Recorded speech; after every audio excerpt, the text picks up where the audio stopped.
السلام عليكم. اللالكائي. كان السلفيون علماء السلفيين الشيخ ربيع المدخلي وغيره كانوا ينصحوننا به شرح أصول اعتقاد أهل السنة والجماعة، من أوسع الموسوعات العقدية لأهل الحديث القدماء. اللالكائي الشافعي الطبري المتوفى سنة 418 للهجرة، هو أيضا من الحفاظ الكبار. أبو القاسم هبة الله. 4 أجزاء. نعم، هذه 4 أجزاء. هذه 4 أجزاء، نعم، التي كان المشايخ طلبة العلم يهتمون بها في الدكتوراه والماجستير والدروس العلمية الموسعة.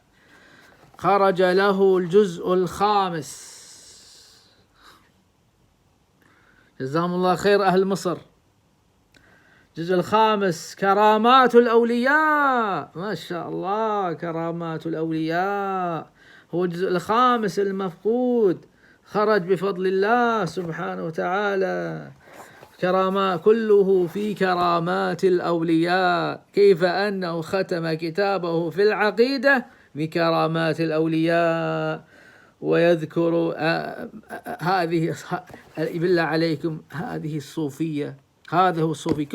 هذا شغل الصوفية يا جماعة. يعني اللالكائي صوفي، اللالكائي صوفي، سلفي ولا صوفي؟ سلفي أثري ولا صوفي؟ قبوري ولا ضال ولا منحرف؟ يلا شوف، هذه رواية عجبتني، يعني استغربت منها، كيف يأتي بهذه في كتاب سلفي أثري معروف؟ هذه واحدة كافية، واحدة كافية. أنا ما أدري، فتحت وجدت مفاجأة. أحمد بن حنبل أن رجلا أراد الخروج إلى طرسوس بلاد الشام، فقال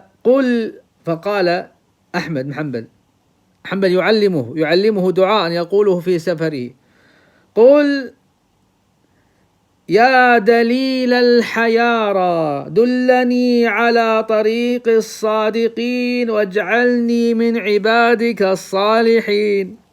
قال الرجل فخرج الرجل، صاحب القصة يقول: خرج الرجل وأصابه شدة وانقطع عن أصحابه، فدعا بهذا الدعاء فلحق بأصحابه، فجاء إلى أحمد وأخبره هذه الكرامة، فقال أحمد: اكتمها علي. إمام أحمد صوفي، أحمد حنبل صوفي، وهذا مريد صوفي يعلمه: يا دليل الحيارى دلني على طريق الصادقين واجعلني من عبادك الصالحين. ونعم بالصوفية والحمد، لا مشركين بل موحدين.